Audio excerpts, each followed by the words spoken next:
Part 6. Fortunate Young Gentleman. Author, Rong Xiao Rong. Chapter 51. There is a beautiful garden somewhere in Lingzhou City. Shui Yun looked at the few people around her, a hint of worry appeared in her eyebrows, and murmured, "It's already past the agreed time, why haven't they come yet?" A woman next to her wondered, "Did I write the wrong time and place? It's just one person being late. How could there be so many people together?" Shui Yun shook her head, "I've checked it many times, but there's nothing." "Sister Yun, Sister Yun." A rush of footsteps came from the front, and a girl ran over quickly and said, They all went to Zhong's house." "What?"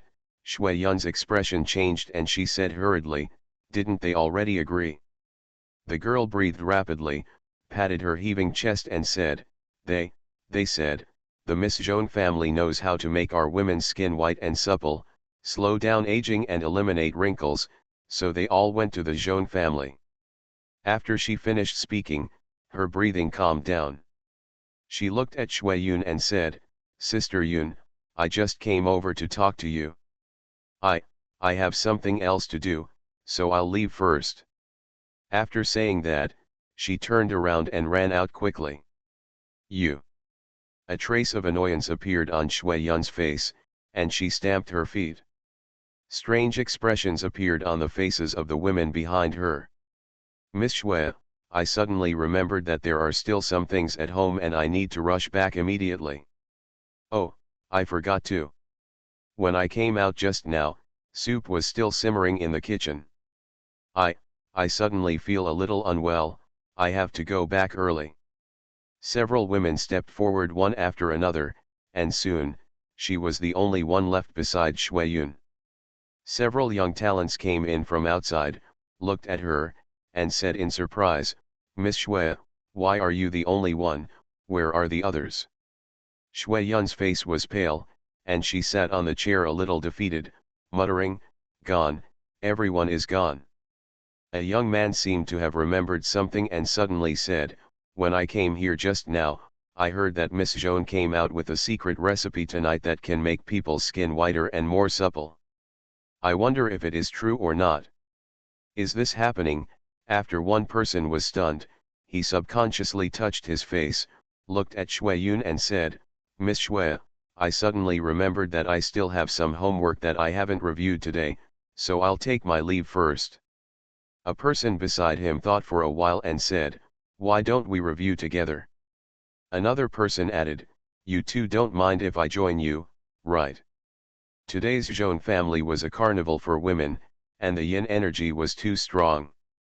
Tang Ning didn't leave Xiru until their party was over.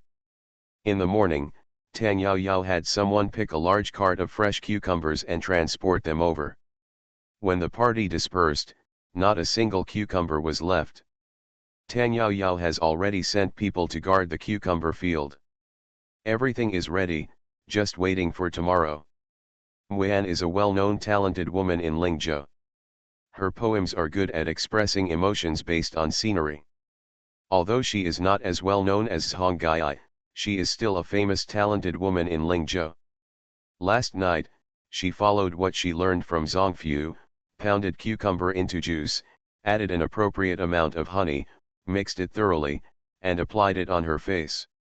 She looks good, but her skin is oily, and she has been troubled by this for a long time. When she woke up in the morning, the first thing she did was touch her face. The greasy feeling that she had felt for a long time was gone, replaced by dryness and tenderness that she had never felt before. She sat up from the bed suddenly and called loudly, "Chiner, come in quickly." A maid came in from outside in a panic and said hurriedly, "Miss, what's wrong?" Muan said hurriedly, "Go out quickly and buy some cucumbers and come back. Buy more." Not long after, the maid named Chiner hurried out of the mansion and went straight to the market. Li Pan is a petty official in Neian County government. Today he got up early as usual. If there is no accident, his wife has already prepared breakfast. After he washes and eats, he will go to the county government office. He opened his eyes drowsily and saw a ghost face in front of the bed. Ah, ghost, when he saw that grimace, Li Pan was completely sleepless and his face was pale. He huddled at the foot of the bed and hit his head on the bed frame, causing a big bulge. The ghost's face was densely covered with unknown objects, and only two eyes were exposed to look at him. "Damn you, you scared me to death," a complaining voice came from behind the grimace. The woman picked up the cucumber slices that fell on the bed and put them on her face again. "It seems almost done." She looked at the burning incense beside her, murmured, and then took off all the cucumber slices on her face. Li Pan touched his chest and said angrily, "Madam, what are you doing? It's so early in the morning, you scared me to death." The woman seemed very happy and ran to the bronze mirror to have a look. Then she ran over to him and asked, "Mr. Sir, do you see that there are fewer wrinkles on my face?" Li Pan took a look and said with lingering fear, "No. Obviously there are." The woman glanced at him and said, "When you leave the office today, help me bring 2 pounds of cucumbers. Don't forget." Li Pan, who had not had breakfast, walked out of the house feeling depressed. At the same time, in Lingzhou City, among the major gates, countless maids and servants hurried out and rushed to the market. A market somewhere in the city. At the morning market on weekdays, most people are selling vegetables. Most of those who can set up stalls outside are not vegetable farmers, but ordinary people outside the city. They pick vegetables grown in their own gardens and sell them to make a few copper coins. 2 vendors squatted on the stone steps on the street, with a piece of rag in front of them, on which some seasonal vegetables were placed. One sighed and said, "This year's cucumbers are really hard to sell.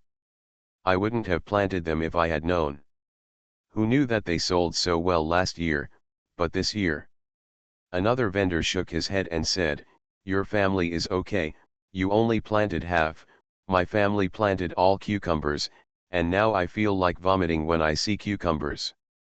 He complained like this, raised his head and shouted, "Cucumbers, cucumbers are cheap." Another person also shook his head and shouted, "Cucumbers, cucumbers, fresh cucumbers, pick any size and length. Girl, give me 2. A girl in a green shirt came over, threw down 2 pieces of silver, and said, "I want all your cucumbers." Ah, the 2 were stunned at the same time. The girl said impatiently, "What? Are you going to sell them or not?" The 2 turned around and nodded immediately, "Sell, sell, I'll pack them up for you." A few steps away from the 2, there was another stall. A servant in green urged the vendor, "Pack up all the cucumbers here." Another man in gray looked at him and said angrily, "I came here first. I came first. I came first. I came first." When the 2 were fighting over who came first, the girl threw down a piece of silver, waved to the servants following her, and said, "Take these 2. Overnight, the unsold cucumbers in Lingzhou suddenly became a hot commodity.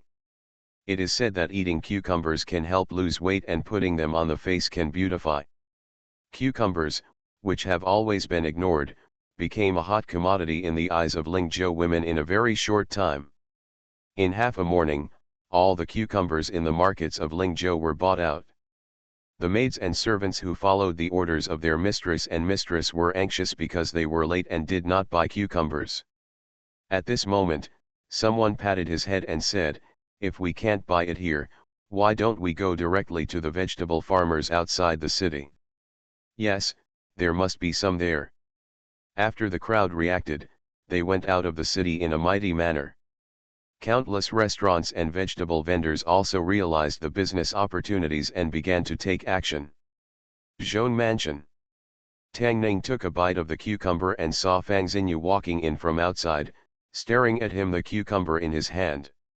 Tang Ning thought about it and simply broke the cucumber in his hand into 2 halves and handed her the half that he had not bitten. Fortunate Young Gentleman. Author, Rong Xiao Rong. Chapter 52. Crack. Fang Xinyu and Tang Ning sat side by side, crunching cucumbers. As she ate, she muttered, "I heard people say that cucumbers can make people whiter." Fang Xiaopang was a little fat, but not dark. On the contrary, her skin was whiter than that of ordinary people. She was white and plump. Tang Ning thought about it carefully and realized that fat people were generally whiter. "You are already white enough," he said, and then added, "Cucumbers can not only make people whiter, but also make people thinner." The crunching sound around him suddenly stopped. Fang Xinyu almost jumped up and looked at Tang Ning, asking in disbelief, "Can eating make you thinner?" At this moment, Tang Ning had a hard time describing the expression on her face. It was like a ray of hope suddenly shot into a world full of despair. It was also like the collapsed belief was rebuilt. Tang Ning read the uncontrollable joy in her eyes. Tang Ning nodded.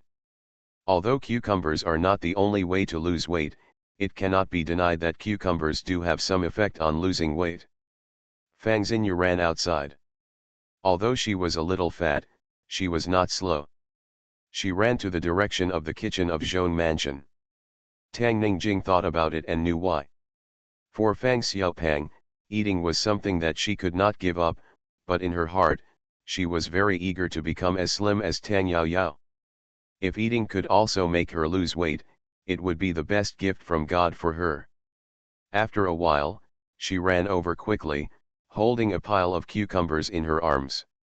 The thing that Zhong Mansion lacked the most now was cucumbers.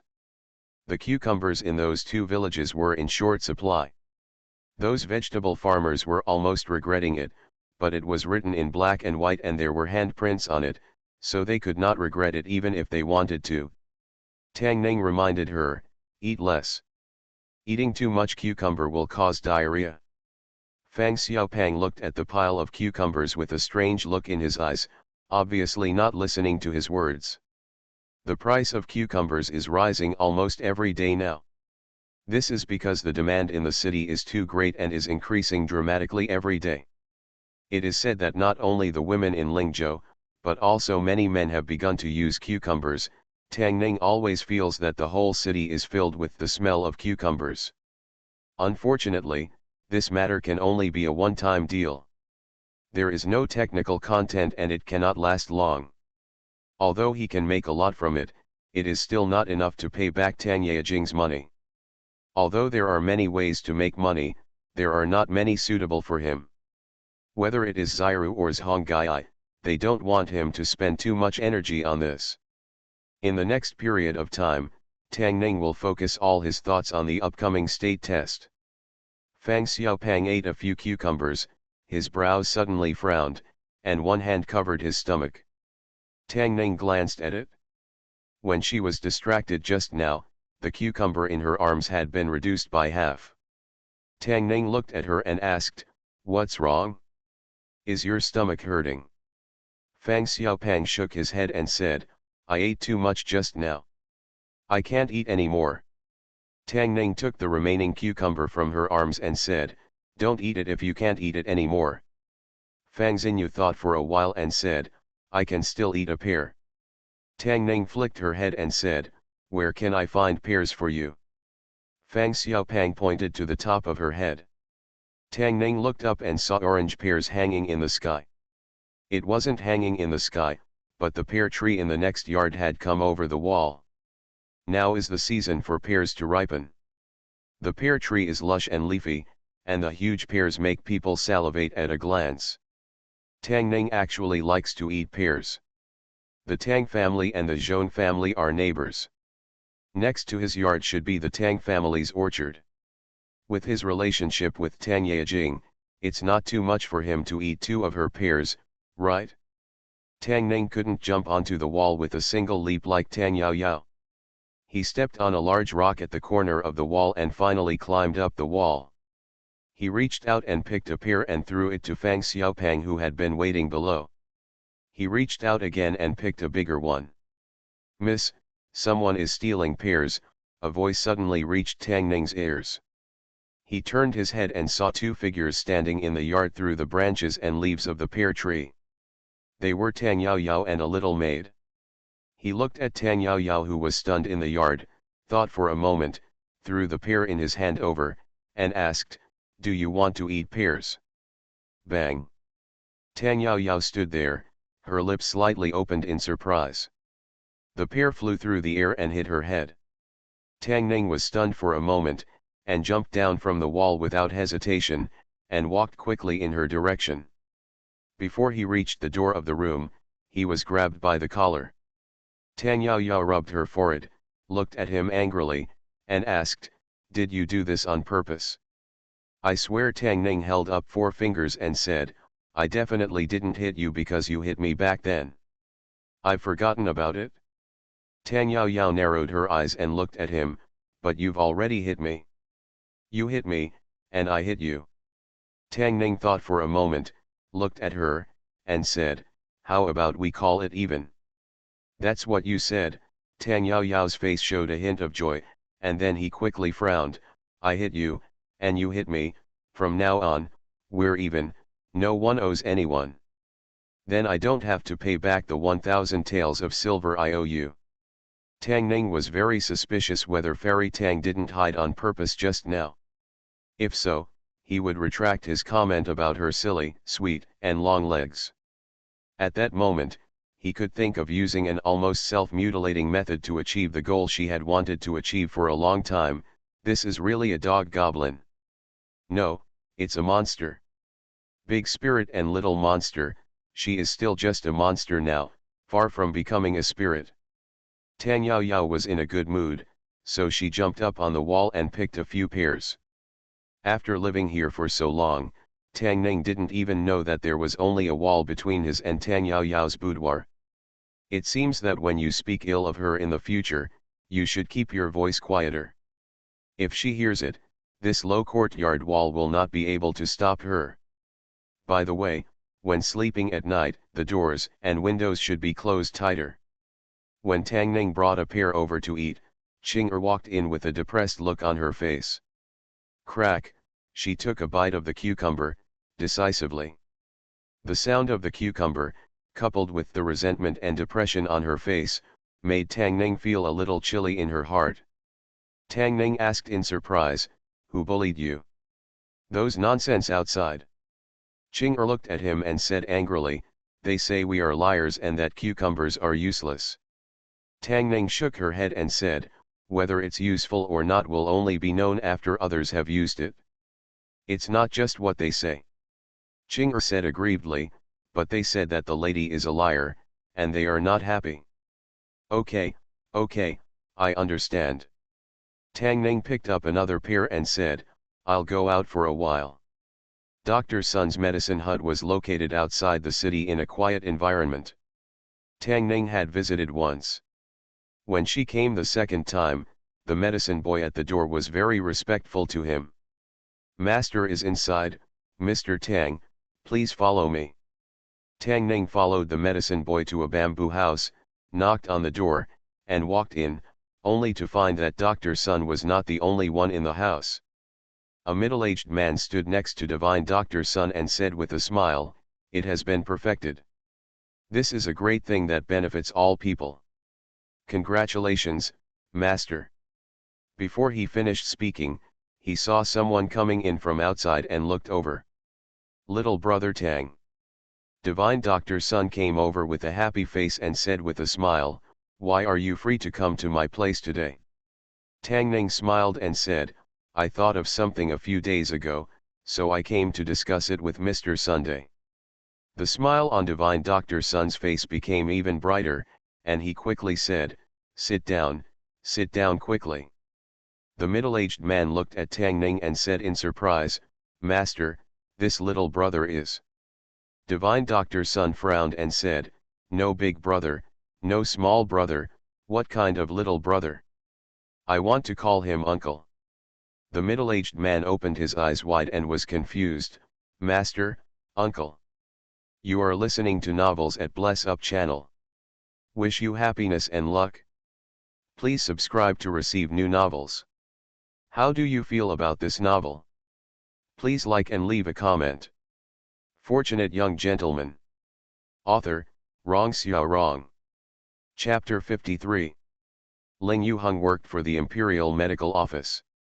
When he went out for business this time, he arrived in Lingzhou and wanted to meet his mentor. But what he didn't expect was that he not only met his mentor, but also his uncle. Tang Ning looked at the obviously frightened man opposite and asked, "Who is this?" "This is one of my bad disciples." Divine Doctor Sun looked at Ling Yuheng and said, "Yuheng, why don't you meet your uncle soon?" Such a young uncle suddenly appeared. Ling Yuheng had not yet calmed down, but he did not dare to think too much. He bowed and saluted very simply, and said loudly, "Yuheng has met uncle. The master's order cannot be violated, and the master's sect is inferior, so naturally it cannot be abolished. No matter how young the master uncle is, he is still a master uncle." Tang Ning expressed her helplessness towards Dr. Sun's indiscriminate relationship behavior. After his identity was found out, Divine Doctor Sun once expressed doubts about this matter. He grew up in Sujia village. How did he watch the full version of 1,000 gold prescriptions in a farmer's home? Fortunately, Tang Ning read a lot of books and came up with an excellent reason without any effort. One year, it snowed heavily, and an old man with white hair fell at the entrance of Sujia village. So Divine Doctor Sun determined that the white-haired old man was another lineage of the sect that separated hundreds of years ago. Tang Ning had inherited the mantle of that senior sect and was considered his junior brother. Being called junior brother by an old man, Tang Ning was worried that his life would be shortened. Only after his repeated insistence did Divine Doctor Sun agree to continue calling him little brother Tang. As the old man got older, he liked to admit death. Tang Ning couldn't stand it, so she had to give the middle-aged man some support with both hands and said, "You don't need to be polite, nephew." In the bamboo house, Tang Ning was sitting and filling out a new volume of 1,000 gold prescriptions while Divine Doctor Sun and Ling Yuheng stood beside him waiting. Tang Ning put down her pen, picked up the teacup, and took a sip of tea. Ling Yuheng hurriedly picked up the teapot and carefully helped him fill it with tea. At this moment, he no longer dared to have the slightest contempt for this uncle who was at least 20 years younger than him. When Tang Ning put down the pen, Divine Doctor Sun held the thin booklet and sighed, "Little brother Tang's kindness to my Sun family, I am afraid I will never be able to repay it in my lifetime." Tang Ning smiled and said, "Mr. Sun's words are wrong. 1,000 gold prescriptions not only belongs to the Sun family, but also to all people in the world. It is an honor for me to do something for the people and contribute my small amount." Divine Doctor Sun looked at Ling Yuheng and said, "Doctors should put medical ethics first when practicing medicine. You must remember what my uncle said." When Ling Yuheng heard this, he couldn't help but be in awe and said, "Master's uncle is so noble and upright, my nephew admires him. Master's uncle's teachings, my nephew will definitely remember them in his heart." Tang Ning looked at Divine Doctor Sun, thought for a while, and said, "There is something I want to discuss with Mr. Sunday." Dr. Sun looked serious and said, "Little brother, it doesn't matter if you say it. This is just my humble opinion. If there is something wrong in what I said, just point it out, Mr. Sunday." Tang Ning looked at him and said, "Although it is said that people need to be treated when they are sick, I think that many times, preventing disease is more important than curing it. Take the case of Kuajiakan, for example. If they paid attention to the water source on weekdays and took precautions, they would not suffer from dysentery, and there would be no false gods taking the opportunity to cause trouble." Divine Doctor Sun nodded and said, "What little brother Tang said is very reasonable. Although it is said that preventing diseases is more important than curing diseases, the common people do not understand this truth." Tang Ning smiled, looked at Divine Doctor Sun and said, "Mr. Sun may be able to call on many doctors in Lingzhou to inform the common people of some common medical knowledge. If proper prevention in daily life can reduce many diseases." Dr. Sun thought about it for a while, and a strange color appeared on his face. He looked at Tang Ning and praised, "On behalf of the people of Lingzhou, I would like to thank you." Tang Ning smiled and said, "You're welcome, Mr. Sunday. Little brother Tang's bodhisattva-like heart is really a blessing to the people of Lingzhou." Where? Around the Mid-Autumn Festival, the sales volume of cucumbers in Lingzhou City is still very good, and the supply exceeds the demand almost every day. The 8 words moisturizing, beautifying, whitening and anti-wrinkle are enough to drive ignorant girls and passionate young women in Lingzhou crazy. Although many people have actually felt the effects of cucumber, there are still many voices that are skeptical about this matter. This kind of doubt is not only directed at Qinghua, but also Zhonggai. On the street, a woman looked at the cucumbers being robbed not far away, curled her lips and said, "How can a small cucumber have such miraculous effects? Do some people believe this rumor?" Next to her, a woman carrying a basket to buy groceries touched her face and murmured, "But I think it's really useful." The woman sneered and said, "Several major rouge shops in the city have said that the whitening, anti-wrinkle, moisturizing and beautifying products are all fake. How can cucumber have such an effect? Do you really think that tens of pennies are worth it? A piece of cucumber is worth a few taels of silver powder and facial fat." Just when a look of hesitation appeared on the woman's face, a young man next to her interjected, "Of course those rouge shops have to say that a cucumber worth dozens of pennies can be worth their price. They sell fenying and facial cream for tens of taels of silver. How can they sell the items in their shop?" He casually pointed to a medicine shop not far away and said, "The doctors in the medicine shop have said that cucumber can detoxify and diuretic. It can not only be used for dysentery, but can also be used for facial dressing. It can tighten the skin, whiten and remove wrinkles. This but the prescriptions in 1,000 gold prescriptions are what the king of medicine said, can they be wrong?" After he finished speaking, he saw that the cucumbers on the stall were almost sold out. He hurriedly took a few steps forward and said loudly, "Leave 2 for me." In recent days, large and small drug stores and medical clinics in Lingzhou City will erect a sign outside the door. Every day, there are some ways to prevent and cure diseases written on the sign. For example, drinking boiled water can prevent diarrhea, eating garlic regularly can avoid the invasion of external evils, and the soup made with honey and pear can effectively relieve cough. This is an activity led by Dr. Sunday. Dr. Sun is very famous in Lingzhou. He often provides free medical treatment to the people and is deeply loved by the people. What he did this time was also for the people of Lingzhou. The major medical centers and pharmacies were extremely cooperative, and the people believed in this. Of course, different people have different priorities.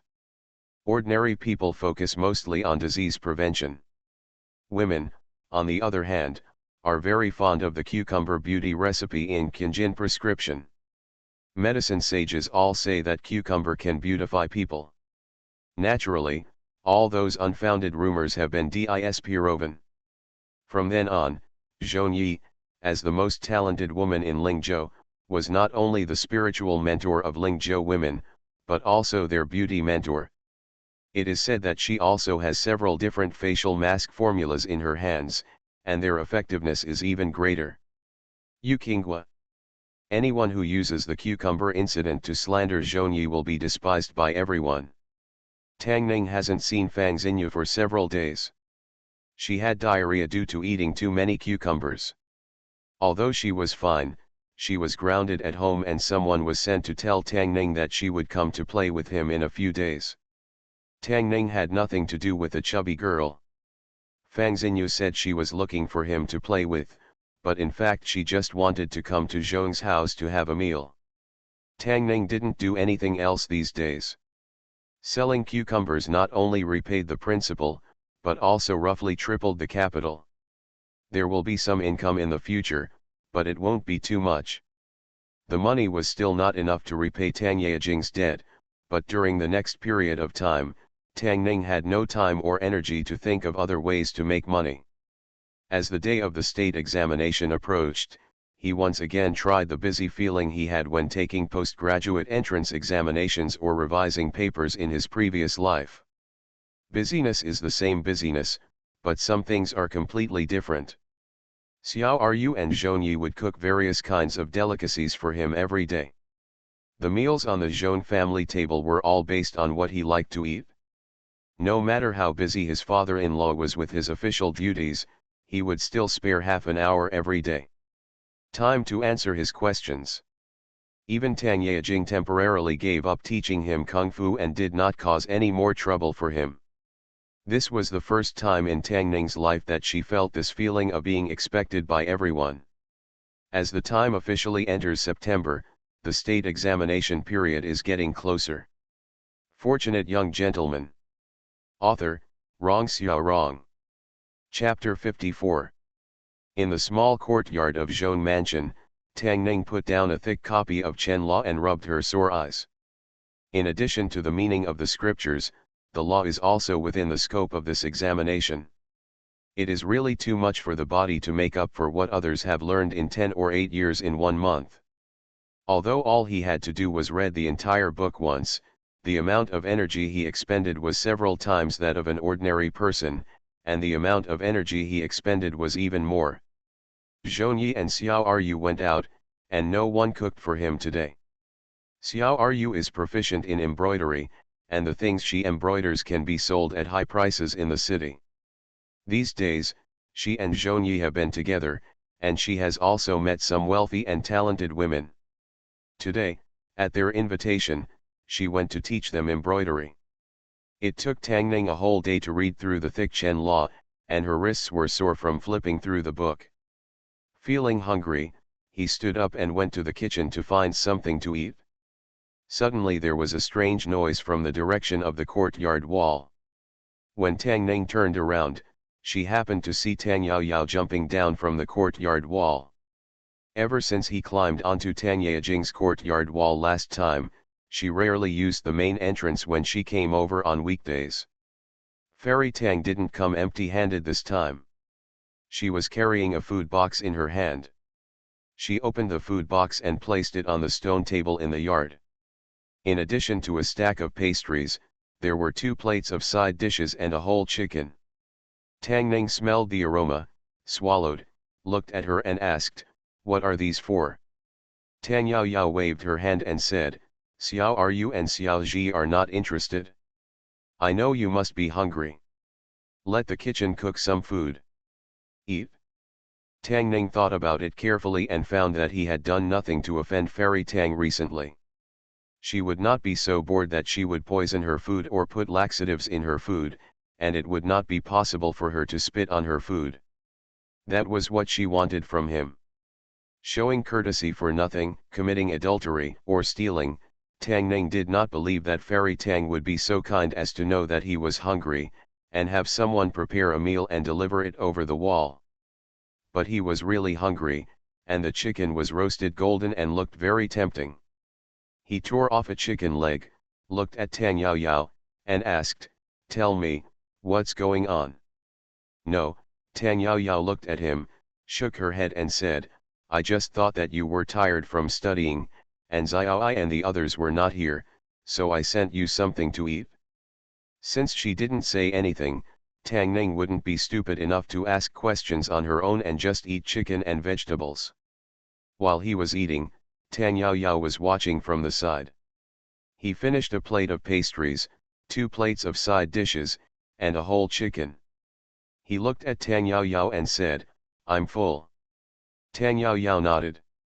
Tang Ning looked at her and said, "I'm going to continue reading." Tang Yaoyao sat down next to him, thought for a while, and said, "You have been reading for the past half-month. Even if you are preparing for an exam, you have to balance work and rest."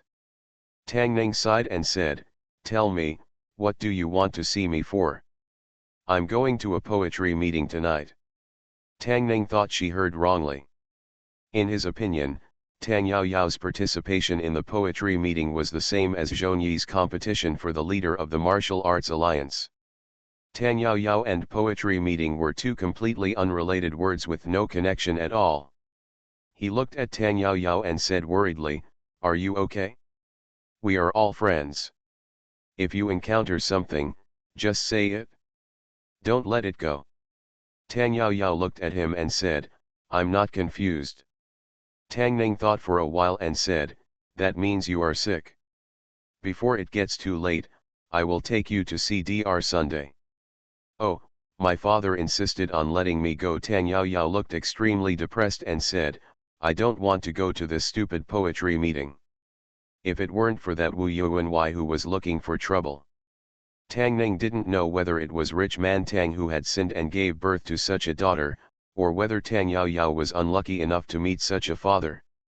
One is looking forward to her daughter becoming a phoenix, and wants to train her daughter to be a gentle and talented woman. The other is just a fisherman, going further and further on the road of illiterate heroine. The Wu family is also a wealthy businessman family in Lingzhou. Although it is not as wealthy as the Tang family, it is not far behind. The two families usually compete with each other in the business field, and their relationship is not considered good. The Wu family and the Tang family are in a competitive relationship in the business world. They have similar financial resources and are neighbors. They both happen to have a daughter.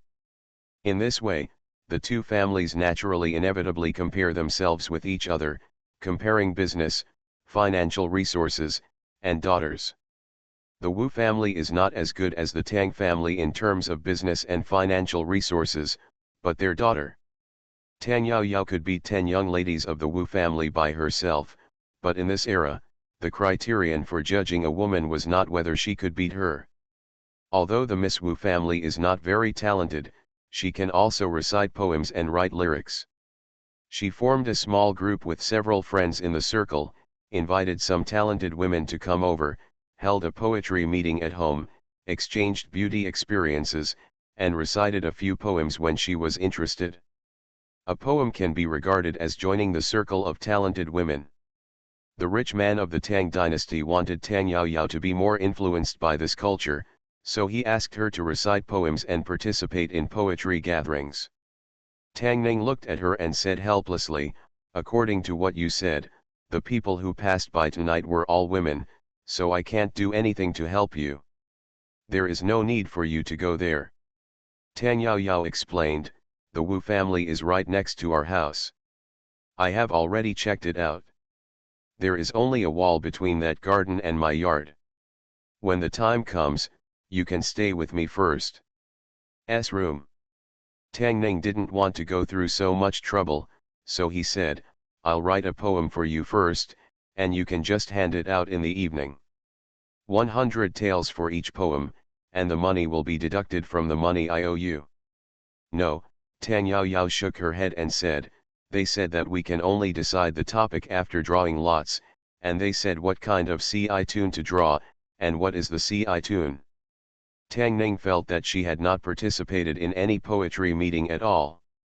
Tang Yao Yao who could write poems would not be Tang Yao Yao.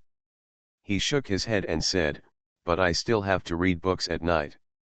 It doesn't matter where you read books, Tang Yao Yao pointed to another place separated by a wall and said, you can read books in my room at night, and I will find time to come to you later. How can a girl's boudoir be entered casually? Tang Ning looked embarrassed, this is not good. Tang Yao Yao thought for a while and said, my father said that if we can beat Wu Wenting tonight and make Wu Yuanwei not be proud in front of him tomorrow, he will reward me with 1,000 taels of silver. How about giving you half? When friends are in trouble, it is our duty. If he still owed this friend 1,000 taels of silver, he couldn't refuse. Tang Ning thought for a moment and said, when are we going? Now Tang Yao Yao showed a happy expression on her face, I'm going to Wu's house soon, you go first and get ready in my room. Tang Ning felt weird when Tang Yao Yao grabbed him and flew over the wall. He felt like he was cheating on Zhongyi and Xiao Ryu. This was the first time Tang Ning entered Tang Yao Yao's boudoir. Although she was carefree and unconventional on weekdays, her room was very clean, tidy, and spotless. What surprised Tang Ning the most was that there was a bookshelf in her room, and it was filled with books. From classics to poetry, everything was available. Most of the books were new, except for a few strange novels in the corner, which looked like they were often flipped through. Miss, Sister Kui and the others are here to see you. The maid's voice came from outside. Tang Yao Yao walked to the door and waved, I know. Let them wait for a while. I'll be here soon. She walked to Tang Ning and said, you read a book here first. I'm leaving. Tang Ning waved and took a book from the bookshelf. He had been reading books all day today. Now he had no interest or energy to read those things. It was a good time to read a few novels to relax.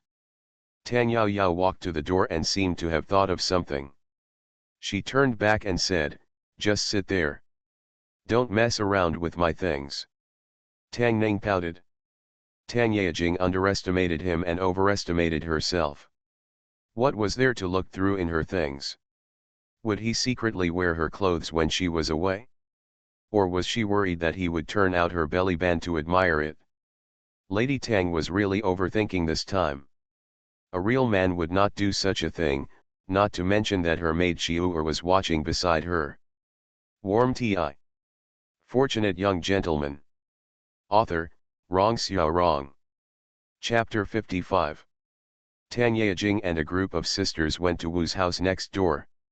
Tang Ning sat at the table in her boudoir and opened a book to read.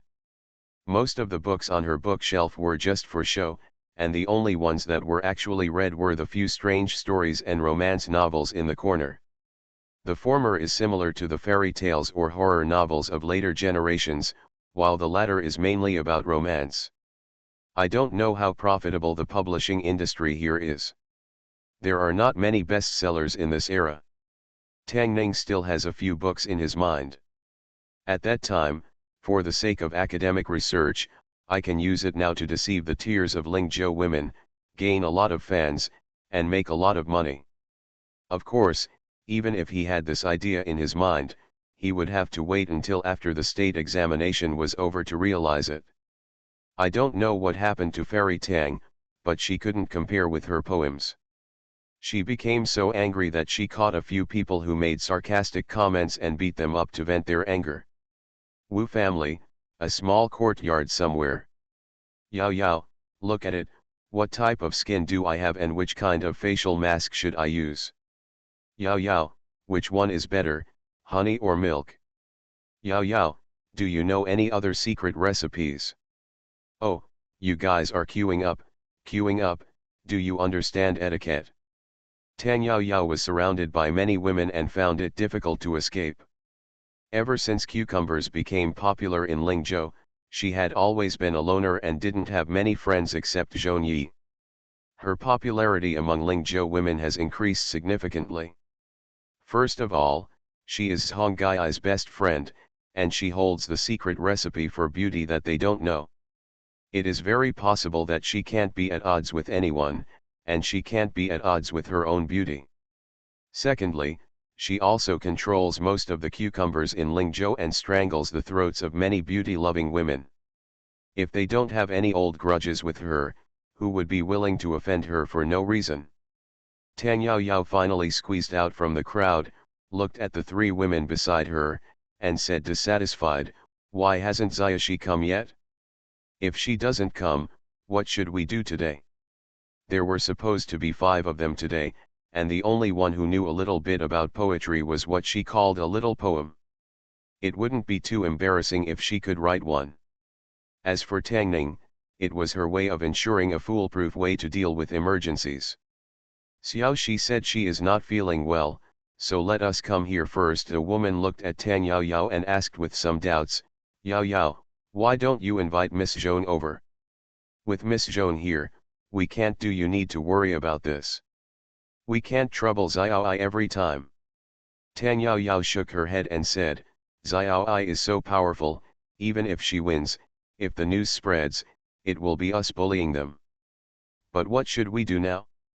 Questions will be drawn soon. If the little poem didn't come, we wouldn't be able to write poetry either. It's over, you shouldn't have come tonight. Hey, Sister Yao Yao is already here. Tang Yao Yao turned her head and saw several figures walking from the side. Walking in front was a woman of similar age to her. She was looking at her with a smile on her face and asked, Tonight, Are there only 4 people on Sister Yao Yao's side? Don't say that we are bullying others. There were 6 people beside the woman, including her. Tan Yao Yao's eyes swept across the woman's face and looked at a girl behind her. The girl named Xiaoxi lowered her head, not daring to look at her. Xiaoxi, aren't you feeling well? Why did you run over to them? What exactly is going on? The women behind Tan Yao Yao looked confused and didn't realize what happened for a while. After Tan Yao Yao came to her senses, she looked away from the girl, looked at Wu Wenting, and said, "This kind of thing is not a fight, you can win with more people." Wu Wenting glanced at her in surprise, then smiled and said, "It seems that Sister Yao Yao is very confident." She brought over a bamboo tube with many bamboo sticks and said with a smile, "In that case, Sister Yao Yao, you can draw the question tonight." Tan Yao Yao casually took one out of the bucket, took a look at it, and handed it to Wu Wenting. After Wu Wenting looked at it, she handed it out. In fact, the main purpose of tonight's poetry meeting is not to compete with others. Except for some well-known talented women, most of the people she invited are business women. The Wu family needs to use them to communicate with the family behind them. Stay in close contact. Of course, it would also be very beneficial to the Wu family if they could attack the Tang family member. She originally thought that Tang Yao Yao would invite Zhongyi over tonight. The most talented girl in Lingzhou would naturally be a bit of a bully when she appeared on such an occasion. Even if they lost, they would not be embarrassed. Unexpectedly, she was so arrogant. Wu Wenting looked at her and said with a smile, "The topic has been decided. Sister Yao Yao might as well come in first to watch the performance and listen to the music. Maybe you will get some inspiration." Today's poetry meeting is not just about sitting down and writing poems and lyrics. The Wu family invited people to perform, and there were all kinds of food. Everyone enjoyed the food while watching the performance. If someone wrote a work, they would take it out to appreciate it together and say it's a banquet, which is more appropriate. No need. Tan Yao Yao waved his hand and said, "You go in first, I will walk in the garden alone." She walked deeper into the garden, and the 3 people behind her hurriedly followed. Wu Wenting turned around, looked at a woman, and asked, "Sister Yun, is there any problem with this question?" Shui Yun smiled and said, "No matter what, I can't be better than them." Wu Wenting smiled and said, "With Sister Yun here, as long as they don't ask for Zhongyi, we will be safe." A trace of displeasure flashed across Shui Yun's face, but she quickly recovered and said, "Go in, half an hour, there should be no problem." Everyone has entered the hall. In the garden, 3 women surrounded Tan Yao Yao, looking anxious. "Sister Yao Yao, what should we do now? I didn't expect Wu Wenting to be so mean." Xiaoxi was dragged over by her. "None of us can write poems." Tan Yao Yao looked at them and said, "You go in first, I have my own way." The 3 people all showed a trace of surprise on their faces and asked, "What way?" Tan Yao Yao waved her hand and said, "You go in first, you will know in a while." Although the 3 were full of doubts, they still left the garden and walked into the hall out of trust in Tan Yao Yao. Tan Yao Yao walked to the shade of the garden, looked around, and confirmed that there was no one in the garden. He tapped his toes and flew over the wall. Tang Ning was walking in the yard to get some fresh air, and Tan Yao Yao just fell from the sky. Flowing like clouds and water, graceful and elegant. She envied Tan Yao Yao who could climb over the wall so easily. She didn't know when he could become as good as her. "Quick, quick, quick." Tan Yao Yao pulled him into the house and said, "Hurry up and help me write a poem, and then explain it to me." Tang Ning sat down at the table and asked, "What is the CI title?" "CI title is." Tan Yao Yao just started to speak, thought about it, looked at him and asked, "What is it?" Tang Ning looked at her and asked, "How about you go back and ask?" "No, okay, I'll go back, it won't be easy to come here." Tan Yao Yao shook his head, paced in the room, and murmured, "It seems to be, what plum blossoms." Never seen such an unreliable person as her, Tang Ning sighed and asked, "How many words?" "3. One cut plum." Tang Yao Yao was stunned, with excitement on her face, patted his shoulder hard, and said happily, "It's this one something plum." She looked at Tang Ning expectantly and asked, "Can you write it?" Tang Ning rubbed his shoulders and nodded. Of course he could copy it, but he didn't know much about One Cut Plum. The other few poems were obviously not written by women, the artistic conception and situation were not right. The most famous One Cut Plum is of course Li Qingzhao, but this one also has some small problems. Tang Ning looked at Tang Yao Yao and asked, "Do you have a crush on someone?"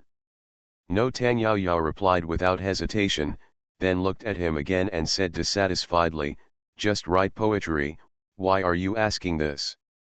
Tang Ning asked again, "Are any of the girls you met today married?" Tang Yao Yao shook her head, "No." Tang Ning asked again, "Do they have a crush on someone?" Tang Yao Yao narrowed her eyes and looked at him, asking, "What do you want to do?" Tang Ning looked at her and explained, "I thought of a poem called The Cut Plum Blossom, which is about a woman missing her crush who is separated from her." His meaning was very clear. Tang Yao Yao, including her partners, were all single dogs. They didn't even have a partner, so who were they missing? Missing someone is called missing someone, and not having a partner is called thinking about love, or pure fantasy. "Ah! What should I do?" Tang Yao Yao was stunned for a moment, then looked at him and asked, "Can't we change to another one?" Tang Ning nodded and said, "You can also choose to express that your ambitions are difficult to achieve and your talents are not appreciated. They are all women, and it's okay to be pregnant, but what kind of talent is it? There is no choice. You need a lover to write a crappy poem." Tang Yao Yao sat opposite Tang Ning, with an extremely depressed expression on her face, and said, "Everyone knows that they are not married yet. Where can I find someone who is separated from me?" As she spoke, her voice suddenly became smaller. She looked at Tang Ning, her eyes from top to bottom, from left to right, over and over again. Tang Ning's hair stood on end when she looked at her, and she got goosebumps all over her body. Tang Yao Yao looked at him and suddenly said, "I found that you are actually quite good looking." Tang Ning stood up from the chair suddenly and said in a trembling voice, "What do you want to do?" Tang Yao Yao's eyes frightened him. This was the Tang family, Tang Yao Yao's boudoir. If she wanted to do something to him, he would not be able to resist. You can't know a person's heart by his appearance. He trusted her so much, how could she? Tang Yao Yao came over, pressed his shoulders and sat down, and said with a smile, "I suddenly have an idea. You are listening to novels at Bless Up channel. Wish you happiness and luck.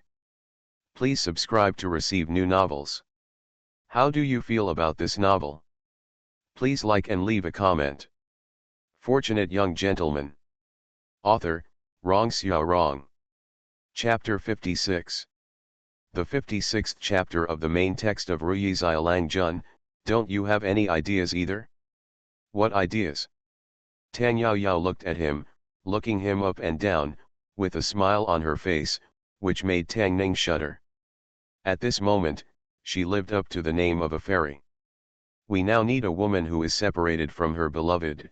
Tang Yao Yao looked at him and sighed, "But time is so tight, where can I find such a person?" This is not a problem that Tang Ning needs to consider. You need to use your brain to copy poems. If you don't care about anything and just copy them randomly, you will make a big joke. Giving AncientChina's poems to Tang Yao Yao is obviously inappropriate. The artistic conception and situation don't match. Li Qingzhao's poems can match the artistic conception and situation, but the character's experience doesn't match. She expresses her longing for her husband who is separated from her husband.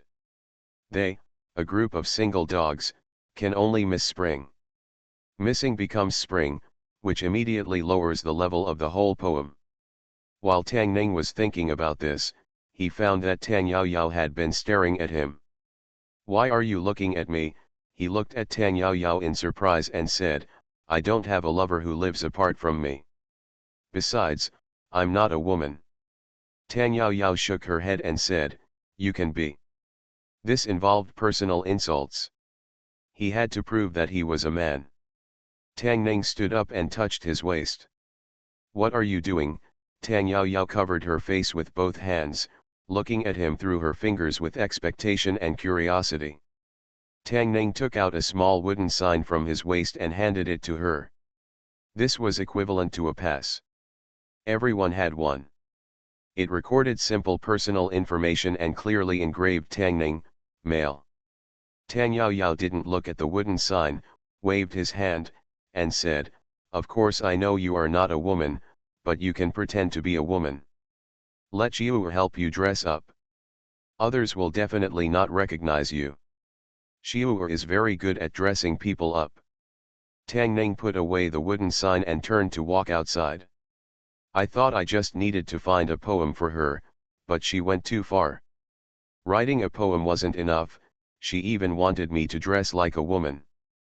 Although Tang Ning couldn't be a man, where was his dignity as a man when he wore women's clothes? Besides, she didn't give him any extra money for wearing women's clothes. Tang Yao Yao chased after him and said hurriedly, 1,000 taels, I'll give you all the silver my father gave me as a reward. This isn't a matter of money. Tang Ning waved his hand and continued to walk forward. Tang Yao Yao caught up and said again, I made a bet with Wu Wenting. The bet is 1,000 taels of silver. I'll give you that 1,000 taels too. Tang Ning stopped, turned around and looked at her, and said seriously, this is really not a matter of money. Tang Yao Yao hurriedly dragged him into the house and said, I know, this is not a matter of money, but when a friend is in trouble, you can't just stand by and watch him die, right? Although it was not a matter of money, Tang Ning wanted to pay back the money he owed to Tang Yao Yao as soon as possible, and then help his uncle and aunt buy a shop in the city so that they could do some small business. It's not good to stay idle at home all the time, and Zyra can't always weave cloth. These require a lot of money. Making money is something that men can do. At this moment, Tang Ning's mind emerged with the words of Mr. Lu Xun. In China, the greatest, most permanent, and most common art is men pretending to be women. At this moment, he deeply understood the words of the great man and the difficulty of life. All for the sake of life. Only this time, Tang Ning turned to look at Tang Yao Yao and gritted her teeth, this matter cannot be known to anyone except you and Xiu'er. Tang Yao Yao patted her chest and said, don't worry. She walked to the closet, opened the door, and began to search. Tang Ning thought for a moment and said, let me make it clear first, I won't wear your belly band. Who asked you to wear it? Tang Yao Yao blushed and took a white dress and said, wearing this, you can't see what you're wearing from the outside. As long as you don't say anything, it won't be easy to tell.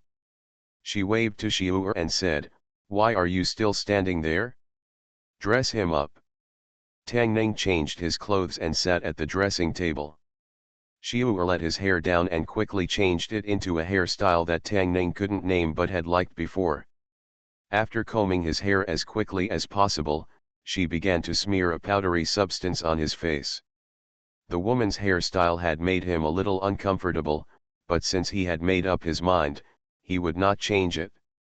Tang Ning simply closed his eyes and let her do what she wanted.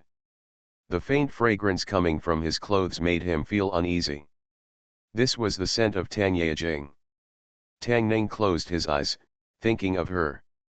Xiu'er put something on his face and started to draw eyebrows. After that, she drew something on his cheeks and finally his lips. She put a piece of paper to Tang Ning's lips and said, open your mouth and lick it gently. All right. After an unknown amount of time, Tang Ning finally heard Xiu'er's long sigh of relief. He opened his eyes and Xiu'er and Tang Yao Yao stood in front of him, with strange expressions on their faces. I told you. Tang Ning looked at them and shook his head, I can't pretend to be a woman. Don't talk.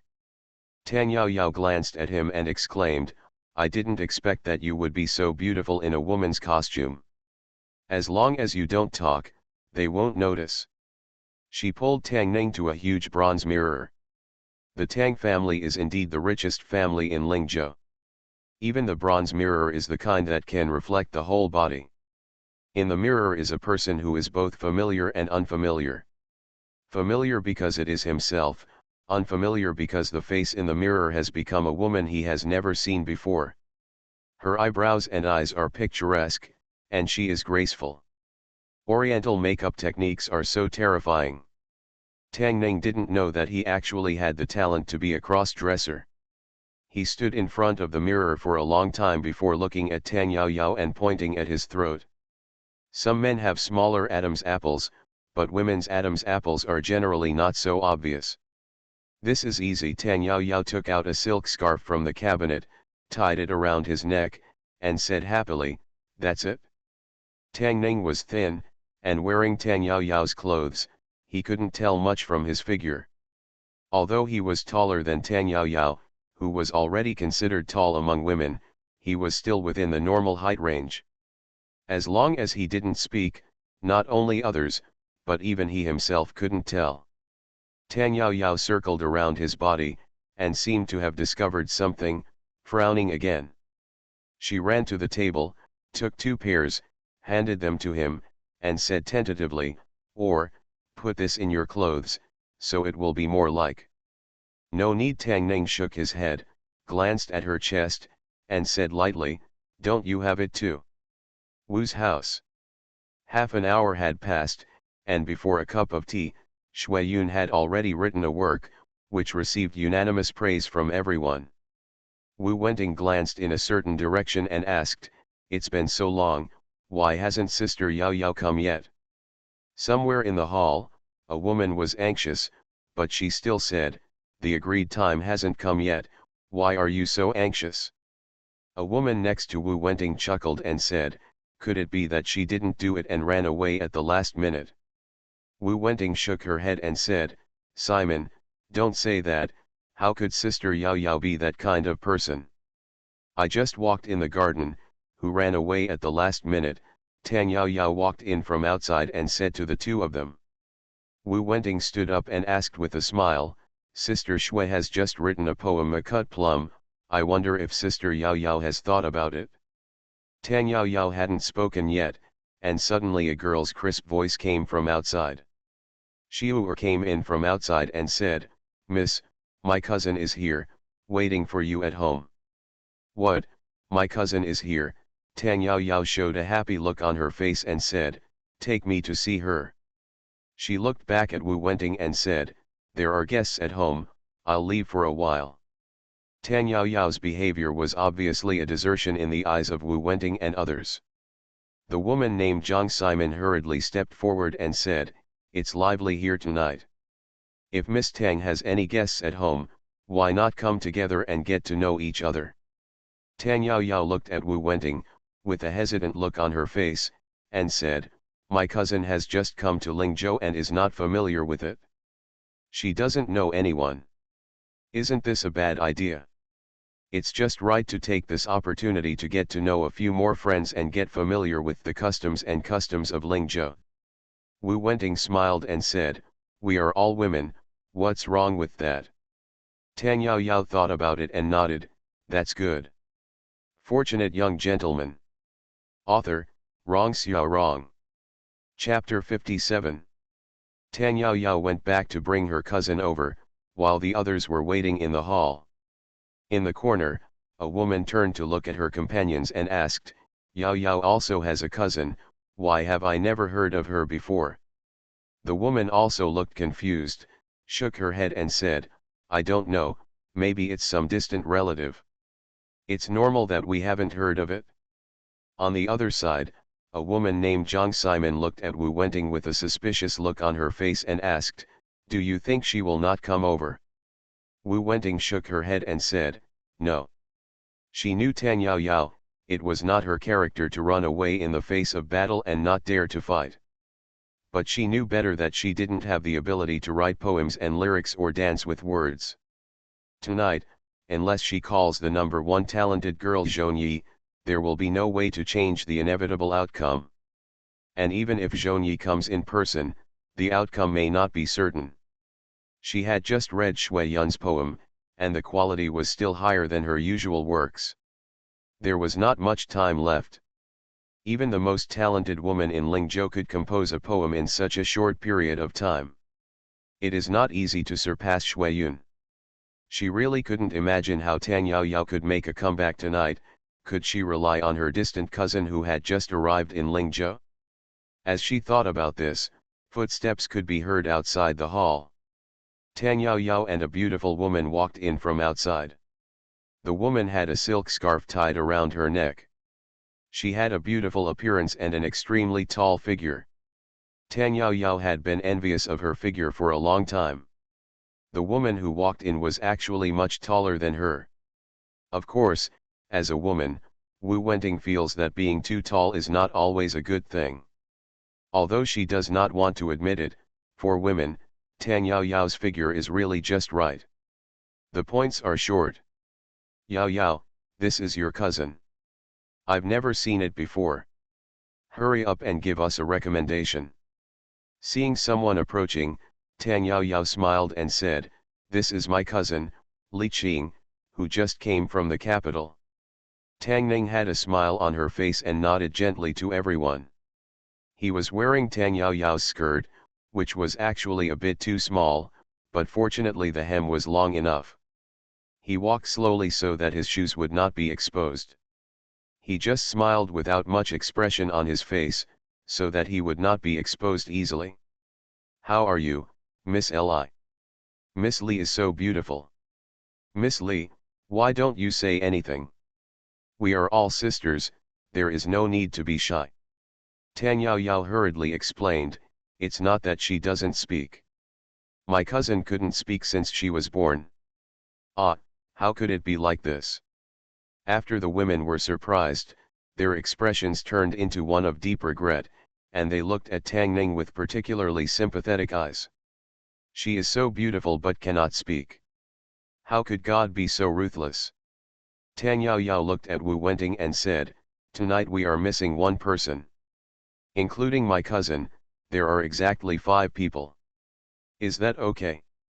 The rules of tonight's poetry meeting are not that everyone has to write a poem, but that a group of several people is required.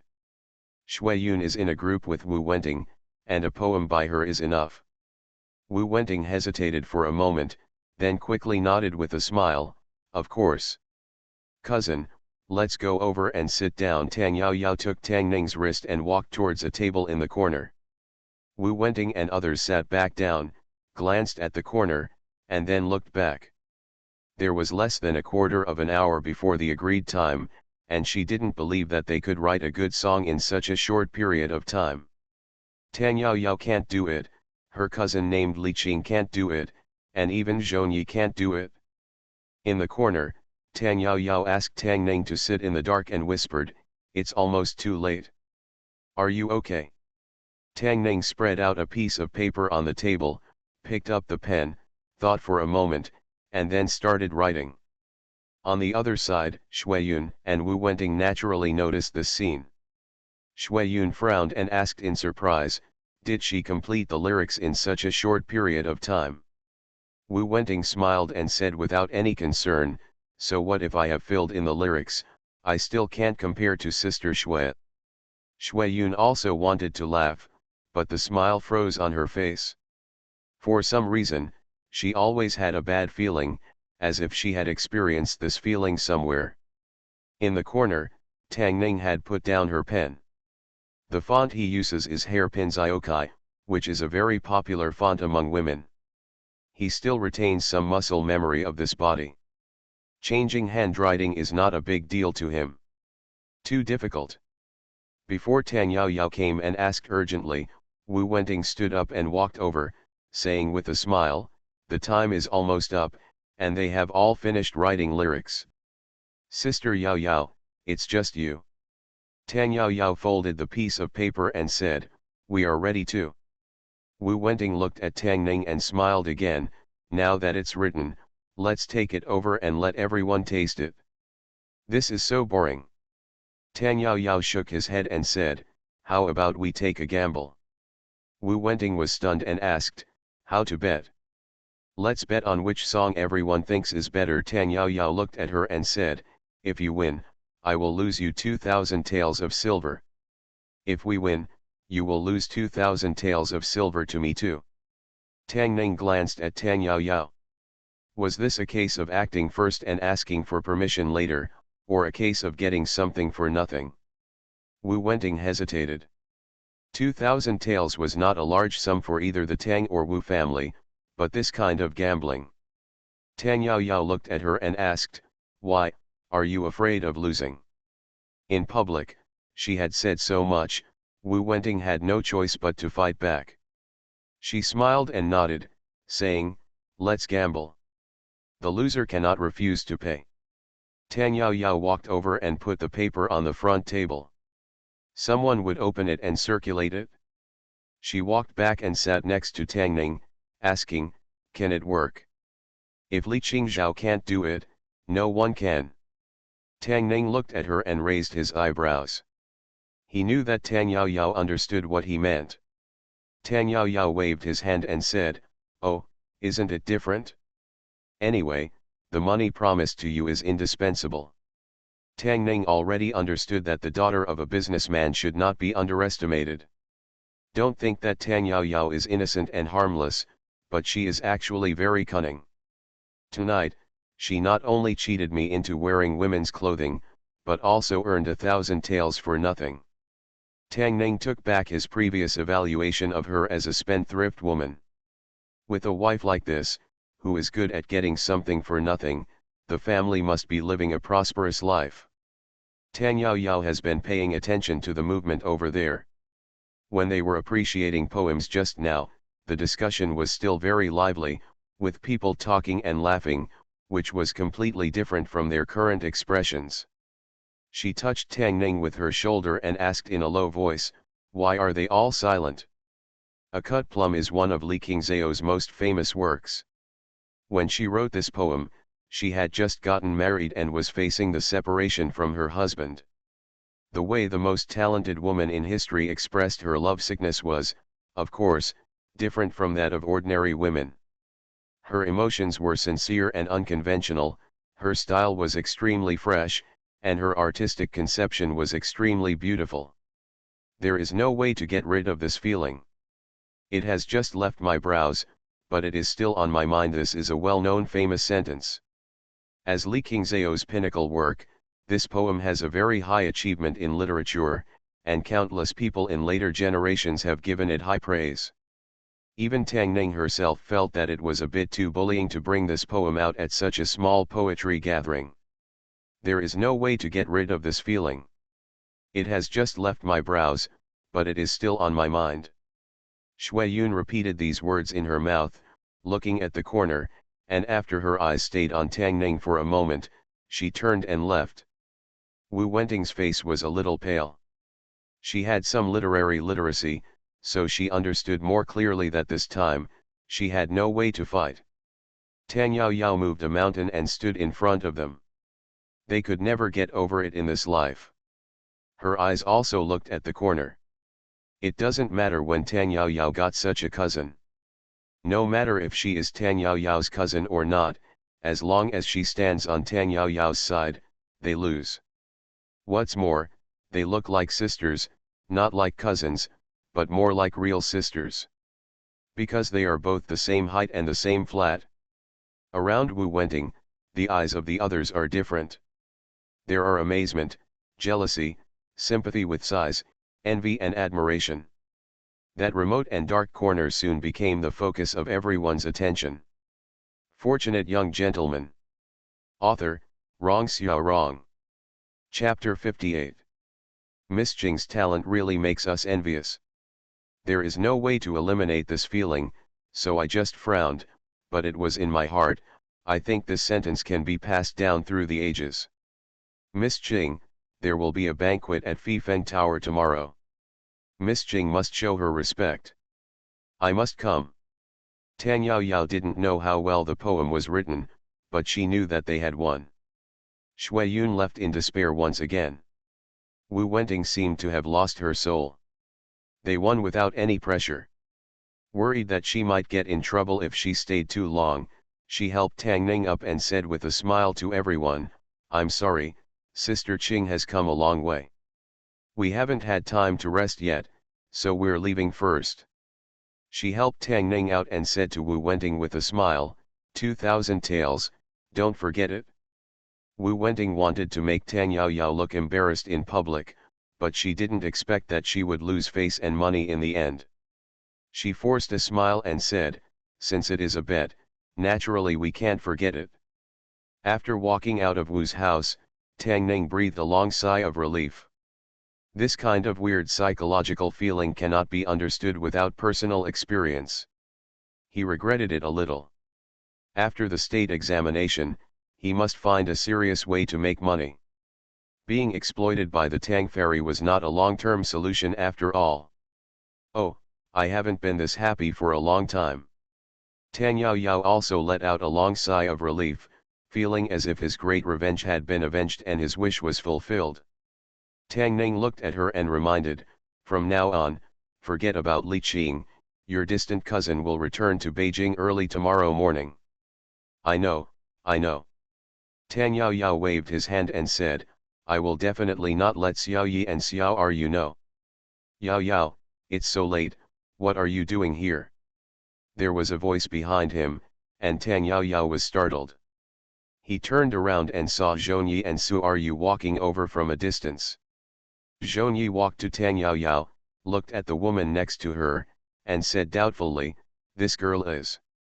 She is my cousin, from the capital. She just arrived in Lingzhou today." Tang Yao glanced at Tang Ning cryptically, looked at Zhongyi, and said, "Her name is Li Cheng." Zhongyi asked doubtfully, "Do you still have relatives in the capital? Why have I never heard you mention them?" Tang Yao looked at her and said dissatisfied, "Oh, I mentioned it clearly, but you forgot it yourself." "Li Cheng." Zhongyi murmured a few words. He also felt that the name was very familiar, as if he had heard it somewhere before. He glanced at Tang Yao apologetically, then looked at the woman beside her and smiled. "Miss Qing, hello." Naturally, Tang Ning couldn't speak. Tang Yao immediately explained, "My cousin has suffered from aphasia since she was a child and cannot speak."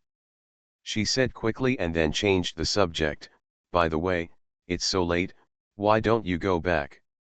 Zhongyi glanced at Tang Ning with a regretful look, then turned around and said, "I should have been back long ago. Later I talked to Sister Hu and the others for a while, and now I am preparing to send Xiao Ru back." As soon as she finished speaking, figures came out of Wu's house one after another. "Hey, why is Miss Zhong here?" "Goodbye Miss Qing, I will definitely reward you at tomorrow's banquet." "Miss Zhong, if you have nothing to do tomorrow night, you can come to Fifeng Tower." Miss Qing's sentence "it's just on the brow, but it's on the heart" is so well written. Zhongyi glanced at Tang Ning in surprise and murmured, "There is no way to eliminate this feeling, so I only frowned, but it was in my heart." With just this sentence, the way she looked at Tang Ning changed like never before. Tang Yao was worried that something might happen if it was too late, so she hurriedly said, "It's very late, let's send Xiru home quickly, and then everyone goes back to their respective homes." Su Ru's eyes lingered on Tang Ning for a moment, and she said with a smile, "No need, it's not far anyway, I can just go back by myself." Tang Yao waved her hand and said, "No, it's too late now. Even if it's not far away, it won't take us long to send you back. Let's go quickly." As they walked on the road, Zhongyi thought for a moment, looked at Tang Yao, and asked, "The poem they were talking about just now? You're talking about the poem about cutting plum blossoms?"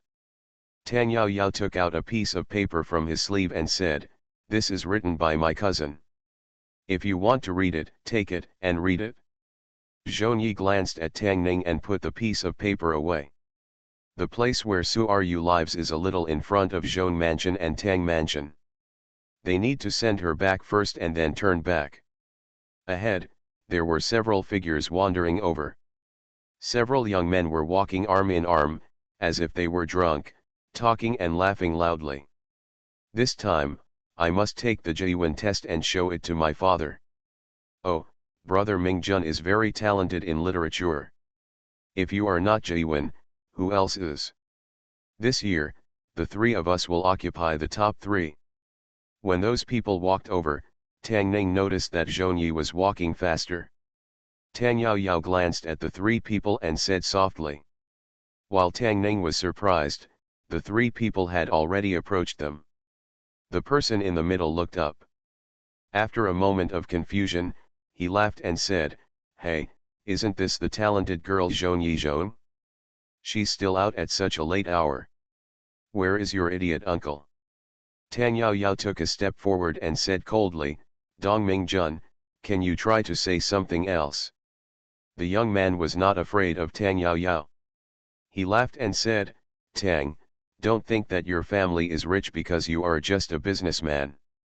My father is the governor. I have 100 ways to make your Tang family happy. I can't survive in Lingzhou. Enemies meet on a narrow road. The Zhong family couldn't afford to offend Governor Dong, and neither could the Tang family." Tang Yao Yao's teeth were almost broken, but she didn't really attack him. Dong Mingjun felt even more proud. He looked away from Zhong Yi and Tang Yao Yao. When he looked at Suaryu, his eyes lit up and he said with a smile, "This maid is quite pretty. Don't follow them. Follow me. From now on, you enjoy the blessing." While smiling, he reached out and touched Suaryu's face. The two people beside him and the two followers behind him also looked on with laughter. Before he could reach out his hand, someone grabbed his wrist. He looked at the tall woman opposite him with some surprise. He was startled at first, and then said in surprise, "This girl, could it be?" Before he finished speaking, his face suddenly became very distorted. He bowed down and covered a certain part of his body with his hands. Cold sweat began to break out on his forehead. He stared at Tang Ning with wide eyes, but no sound came out of his mouth. "When we meet on a narrow road, the brave one wins." Tang Ning, no, Li Qing is that brave man. What the Zhong family can't afford to offend, and what the Tang family can't afford to offend, Li Qing can afford to offend. Although he and the governor have never met, their grievances have been going on for a long time. This lift of the vaginal leg was given to him as a meeting gift. He held Xiru's hand, turned around and gave a slight signal to Zhong Yi and Tang Yao Yao, and continued walking forward. Tang Yao Yao and Zhong Yi were startled and hurriedly followed. Only then did the two young men react and hurriedly helped Dong Mingjun, who was lying on the ground. Seeing his distorted face and sweating, they felt a chill under their crotches and couldn't help but tighten their legs. The two followers turned around and wanted to catch up. Tang Yao Yao looked back and they couldn't move any further. They clamped their legs and hurriedly stepped forward. "Master, are you okay?" At the door of Suaryu's residence, Zhong Yi's face was still a little stunned and shocked when he thought of the crisp kick just now, and then he became worried. Tang Yao Yao noticed her worry, waved her hand and said, "Don't worry, my cousin is just staying at my house tonight and will leave for Beijing early tomorrow morning. I'm not afraid of that Dong, and it's him. Those who want to tease Xiru first don't dare to make things worse." She turned to look at Suaryu and said, "It's very late, Xiaoyu, please go back quickly." Suaryu nodded, walked to the door, turned around and waved to them, saying, "Goodbye, Sister Zhong, goodbye, Sister Tang." She finally looked at Tang Ning and said with a smile, "Goodbye, Sister Xiaoqing." You are listening to Novels at Bless Up channel. Wish you happiness and luck. Please subscribe to receive new novels. How do you feel about this novel? Please like and leave a comment. Fortunate Young Gentleman. Author, Rong Xiao Rong. Chapter 59. Chapter 59 of the main text of Ruyi Xiaolang Jun, it's not easy. Xiaoi, let's go back first. Tang Yaoyao turned around and waved to Zhong Yi, and Tang Ning and Tang Yaoyao separated from her in front of the Zhong mansion. After returning to the Tang mansion, he washed up as quickly as possible and changed his clothes. Xiu helped him comb his hair again. In the meantime, Wu Wenting had already sent someone to deliver the banknote. At this point, Tang Ning and Tang Yaoyao no longer owe each other anything, and their total net worth is close to 1,500 taels. Tang Yaoyao flew him over the courtyard wall. After landing, Tang Ning looked at her and solemnly said, "Forget Li Cheng." Tang Yaoyao looked at her and said in surprise, "Who is Li Cheng?" On rich man Tang's side, Tang Yaoyao would think of a suitable reason, and Tang Ning wouldn't have to worry about it anymore. Footsteps came from outside the courtyard gate. Tang Yaoyao tapped her toes, and she flew over the courtyard wall lightly. "Thanks." When the sound outside the courtyard wall disappeared, Zhong Yi walked in from the outside carrying a food box. She looked at Tang Ning standing in the yard, then at the dark room without lights, and asked in surprise, "Why are you standing here?" "Appreciating the moon." Tang Ning raised her head and looked at the waning moon in the sky, then turned to look at Zhong Yi. "How are you today?" They all admire Xiru's embroidery skills. Zhong Yi walked into the house, lit the lamp, and said, "When we came back, we met Yao Yao and her cousin, and they sent Xiru back together." "Cousin?" "Well, I'm from Kyoto, but unfortunately I have to leave tomorrow." Zhong Yi took out the meal she had just prepared, took out a piece of paper from her sleeve, handed it to Tang Ning, and said, "You're right, who says women are inferior to men? Miss Jing's literary talent is appreciated by everyone. I know it's beyond the reach of even those talented people." While eating, Tang Ning looked at the song One Cut Plum, nodded and said, "This girl's literary talent is indeed very good. There is no way to eliminate this feeling, so I raised my eyebrows, but it is in my heart." Zhong Yi recited the sentence, and said with some sigh, "I will never be able to write such words in my life." "Don't be discouraged." Tang Ning looked at her and smiled, "You are the most talented woman in Lingzhou, you must have confidence in yourself. You are the most talented woman in Lingzhou, and it's not because of you." Zhong Yi glanced at him, stood up and said, "You should eat first. I'll go over to Yao Yao's place to have a look. Miss Jing will be leaving tomorrow morning. I want to talk to her." She turned around and walked out of the room, but Tang Ning grabbed her wrist. She turned around, looked down, her face turned slightly red, and whispered, "Do you have anything else to do?" Tang Ning sighed, looked at her, and asked, "If you don't pass the state exam this time?" Zhong Yi was startled, then sat next to him and comforted, "Don't think so much, it won't work this time, there will be a next time. Didn't Mom say that Dad also took the exam 3 times before passing the exam? I'm just a little nervous thinking about the state exam." Tang Ning let go of her hand, smiled, and said, "I'll be fine if I just calm down for a while. You go find that girl Cheng." Zhong Yi thought for a moment and said, "Let's forget it. Miss Jing has had a hard time traveling all the way, so I won't disturb her. Maybe there will be a chance to meet again in the future." Tang Ning felt a little guilty. She knew Zhong Yi stayed with him because she was worried about him, but no matter what, she couldn't go there tonight. Thinking about it carefully, this feeling of guilt has been reduced. After all, meeting Li Qing and meeting him are actually the same. Zhong Yi got up early and went to Tang's house. She learned from Tang Yaoyao that her cousin Li Qing left at dawn because she had important matters. When Zhong Yi came back, he was obviously a little disappointed. This was probably a kind of sympathy between talented women. Tang Yaoyao didn't want her to be depressed, so she thought about it and said, "You can write her a letter. The capital is not very far from here. If you wait, it should be here in 10 days, normally, the letter will arrive within 7 or 8 days." Zhongyi looked at her and said in surprise, "Is it okay?" "Why not?" Tang Yao Yao said with a smile, "My cousin is very nice, and you are both so talented, she will definitely be willing to be friends with you." She looked at Tang Ning and asked, "You think so?"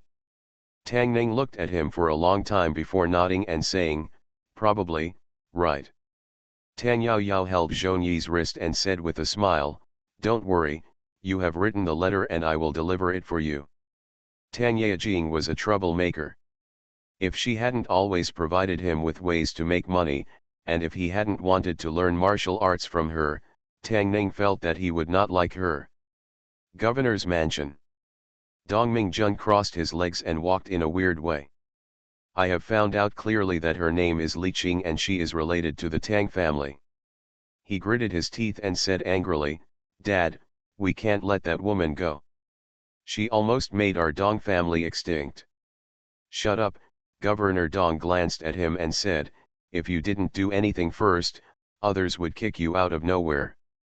Dong Mingjun was startled and said quickly, "But Dad."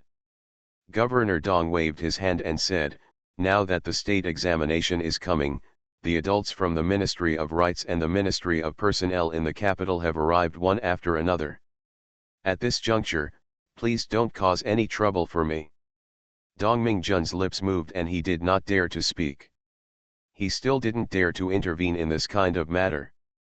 Governor Dong thought for a while and suddenly asked, "I heard that the uncle of the Zhong family also wants to take the state examination." Dong Mingjun glanced at his lips and said, "A fool, taking any test is just humiliating himself. I guarantee that he will not be able to pass the second test." Governor Dong sat on a chair, tapped the table with his index finger, and murmured, "What qualifications does a son-in-law have to take part in the state examination?" He walked outside the hall and said to a government official, "Go and ask Chen Sun from the government school to teach you." When Tang Ning walked into the yard, her third uncle was complaining to her third aunt. "You think this rich man's money is really blown by the strong wind?" The third uncle looked like he was obviously refreshed, and said, "I heard someone say when I was buying food in the morning, last night, Miss Tang made a bet with someone and won 2,000 taels of silver in a short while. We can't earn 2,000 taels of silver in 10 lifetimes. The girl who lost the money will be heartbroken." Su Ryu and her third aunt were listening to him. When they saw Tang Ning come in, they stood up and walked over, smiling, "Brother Xiaoning, you are here." Tang Ning talked to them for a while, then took out a stack of bank notes, handed it to Su Ryu, and said, "This is 1,000 taels of silver. Don't the third uncle and the third aunt want to do some business, so don't set up a stall outside. Feng Shui is too exposed to the sun, so I might as well buy a shop." He looked at Su Ryu again and said, "Don't weave any more. This money is enough to open a cloth shop and hire more people. You don't have to work so hard on weekdays. Just teach them." The third uncle looked at the banknotes in his hand, widened his eyes, and asked, "Where did you get this money?" Tang Ning thought for a moment and said, "I won the bet with Miss Tang." The third uncle thought for a moment, then took the banknote and handed it to Xiru. He looked at Tang Ning, shook his head and said, "We are all friends. It's not good to bet and gamble, and she is a woman. It's best not to do this next time, her feelings." "Don't worry, it won't happen again." Tang Ning nodded. The third uncle looked at him and asked, "We plan to make tofu, what do you think?" "There is nothing better than making tofu. When it is hard, it is dried tofu; when it is thin, it is tofu brain; when it is thin, it is tofu skin; when it is thinner, it is soy milk, and when it becomes smelly, you can sell stinky tofu." After Tang Ning agreed to this, the matter was probably finalized. He sat here for a while, until Xiru urged him to go back to study quickly, then he got up and left. After Tang Ning left, the third aunt turned her head, looked at Su Ryu, and asked, "Use the money to open 2 shops, Xiao Ryu, what do you think?" "I listened to Brother Xiaoning." Su Ryu thought for a moment, lowered her head and said, "Brother Xiaoning, it's not easy for us. Fortunate young gentleman. Author, Rong Xiao Rong. Chapter 60. Chapter 60 of the main volume of Ruyi Little Man, first session of the state examination. Tang Ning returned to the Zhong mansion just in time for dinner. The meals these days have been extraordinarily rich. Chen Yuxian saw him coming in and said, Ning ask someone to go to the county office to ask your father-in-law to come back for dinner. How long has it been? Is he busy and forgetting? No servants were seen in the yard. The county government office was just a few steps away from the Zhong mansion, so Tang Ning simply went there by herself. Yong'an County Government. Zhong Mingli looked at the official in front of him and said in surprise, Master Chen, what's the matter when you come here this time? Disciples are the officials of the state school, who manage the education affairs of a state. Now that the state examination is approaching, although the chief examiner and fellow examiners are all sent from the capital, the officials of the state school also have to play a very important supporting role. They should not sit so leisurely. The middle-aged official looked at him and said with a smile, I am here for Mr. Zhongfu. A trace of doubt appeared on Zhong Mingli's face and he asked, what's the matter? Director Chen Sun just said it's okay. Lord Zhong also knows that businessmen, prostitutes, untouchables, etc. cannot participate in the imperial examination. Director Chen Sun looked at Zhong Mingli and said, there is also a stipulation in the Chen Code that anyone who has a son-in-law cannot participate in the imperial examination. It was only when the officials checked the candidate's place of origin that they noticed that Tang Ning's identity was different from before. He acted according to the law, and I hope Mr. Zhong won't mind. Master Chen is doing business, so of course I won't mind. Zhong Mingli nodded, and suddenly asked, but who did Master Chen listen to about the identity of Ning's son-in-law? Director Chen Sun said in surprise, isn't he living in Zhong mansion? If you live in the Zhong mansion, you will become a son-in-law. Zhong Mingli turned around and said to a government servant, go and get the household registration of my uncle and young lady. After a while, Chen Sundao read the household registrations of the two people and confirmed that Tang Ning's household registration had not been transferred to the Zhong family, but that Zhong Yi's household registration had been transferred to a new household. He bowed his hand to Zhong Mingli and said, I have caused trouble to Mr. Zhong. Zhong Mingli smiled, returned his hand and said, Mr. Chen, you're welcome. After sending Director Chen off, he looked at Tang Ning who was standing at the entrance of the courtyard and asked, when did you come here? I just came here for a while. Tang Ning looked at him and said, lunch is ready. My mother-in-law asked me to come over and ask you to go back for dinner. I'm going back. Zhong Mingli nodded, took 2 steps, and then stopped again. He did not look back, put his hands behind his back, and said calmly, prepare for the exam with peace of mind. I will take care of other things. Although my father-in-law is known as the cold-faced king of hell, he almost never shows a smile except when he gives his mother-in-law a pat on her back and shoulders. But Tang Ning knew that he was actually cold-faced and warm-hearted. Many times, things they didn't feel didn't happen, but were blocked by him. Just like today. At the dinner table, Chen Yuxian habitually picked up food for Tang Ning and said, studying is very tiring. Ning needs to eat more these days.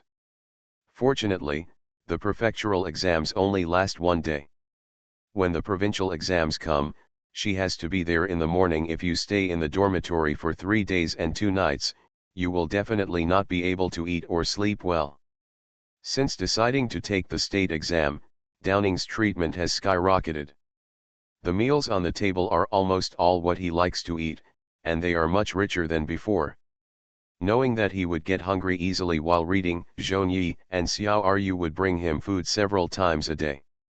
Even when Tang Yao Yao was free, they would climb over the wall and bring some pastries and meals. What surprised him the most was that Fang Xiaopang was actually willing to give him all her snacks, even though she had also said that after Tang Ning's exam was over, she would treat her to lots of delicious food as repayment. It seemed like there was only one thing left in his world. State test.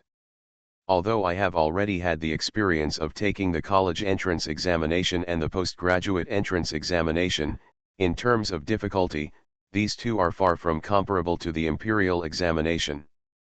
Fortunately, Chen Guo's imperial examination did not test the 8-legged essay. Of course, even if the 8-part essay had not yet appeared, the imperial examinations had developed some routines and formulas over the years. Tang Ning's time was limited, so naturally she could not compare with people of this era in terms of writing ability. Although he can understand those words, he cannot write them. This cannot be learned in a short time. Fortunately, there are 3 state exams. To put it into perspective, writing is only tested in the 3rd exam.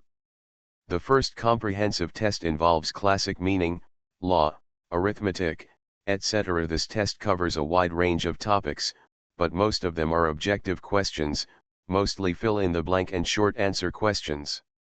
The answers are fixed and there is not much free play. Place. The second poetry test, according to the practice of previous years, is usually one poem with one word, with a prescribed rhythm or theme, and other candidates can express themselves freely. Tang Ning couldn't write the scene out, but she could copy it. The third test was on policy theory. This was Tang Ning's shortcoming. It's not because he doesn't understand. He has rich historical experience and policy analysis is not a problem, but he can't write beautiful articles. However, he also knows some general routines. If he can pass the first 2 games smoothly, he should not be eliminated in the 3rd game. These days, he does nothing but read every day, and the time soon enters September. On the 9th day of September, the first state examination was held. Tang Ning had already gotten up before dawn. When she opened the door, she found Zhongyi and Su Ryu already in the yard. Zhongyi handed him a small bundle and said, "You are not allowed to bring pens and ink for the state examination. I have sorted out all the things you need to prepare and put them inside. Don't forget it." Su Ryu handed over a food box and said, "I made some pastries that you like to eat. Brother Xiao Ning will take them with you and eat them at noon." The state examination is a relatively strict examination. No pen or ink is allowed. All Tang Ning needs to bring is something to prove her identity and a meal. The examination location is the Gongyuan outside the city. Lingzhou Gongyuan can accommodate nearly 5,000 students from 3 states, and admission must be checked very early. Tang Ning took the things prepared by Zhongyi and Su Ryu, and put away the peace charm that Tang Yaoyao had climbed over the wall to give him last night. When he walked out of Zhong Mansion, Peng Chen was already waiting for him beside the carriage. He got on the carriage, waved to Zhongyi and Su Ryu who were standing at the door, and said with a smile, "Wait until I come back." When there was still a long distance from Gongyuan, carriages were not allowed to pass. Tang Ning got off the carriage and walked over. In front of Gongyuan, there was a large and dark group of people. This kind of battle was not much different from the college entrance examination in the previous life. He lined up to enter, and after a rigorous search, he got his seat number and found the examination room. It was Tang Ning's first time to experience this kind of exam where one person was in the same exam room. The space was a bit small. Sitting was okay, but lying down was a bit suffocating. There was a pen, ink, and inkstone in the dormitory. When the gong sounded, a guard handed out the test paper and manuscript paper. Tang Ning checked it and found that there were no problems, so she started answering the questions directly. The questions in the first exam were not difficult for him. It was equivalent to an open book exam that defined the scope of the exam. Tang Ning had memorized all the content of the exam firmly in his mind for nearly a month.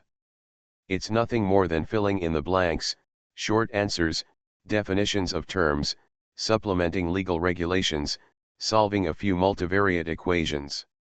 The question wasn't difficult, but it was quite large. Tang Ning still had half of it left to write, and it was already time for lunch. He rubbed his sore wrists, put the test paper aside, and opened the food box. In order to prevent entrapment, the pastries made by Xiru had been cut by them. Fortunately, the taste was not affected. Xiru and Zhonggai's craftsmanship was not affected. Said that Fairy Tang should study more. His writing skills were slower than others, and his time was limited. After eating the pastries, Tang Ning didn't rest long and continued to answer questions. I don't know who wrote the test paper. There were so many questions, and by the time he finished writing, it was almost time. After sorting out the test papers, not long after, the gong sounded again, indicating that handing in of papers could begin. From the time the paper was handed into the complete clearing, there was still an hour. Tang Ning had finished answering all the questions and walked out of the Gongyuan with her things. Most of the candidates were still busy writing in their rooms. Many people walked out with him, but the expressions on their faces were different. Brother Shen, you came out so early. Have you finished answering the questions? Whoever can finish this first exam won't be able to answer the remaining questions anyway. I just want to come out early so that I can have more time to prepare for the next exam. Hey, I thought so too. It's like this every year. Since no one can answer them all, why bother with so many questions? Tang Ning looked at them in surprise and thought to herself that few people usually finish this first exam. There are a lot of questions, but it's not difficult.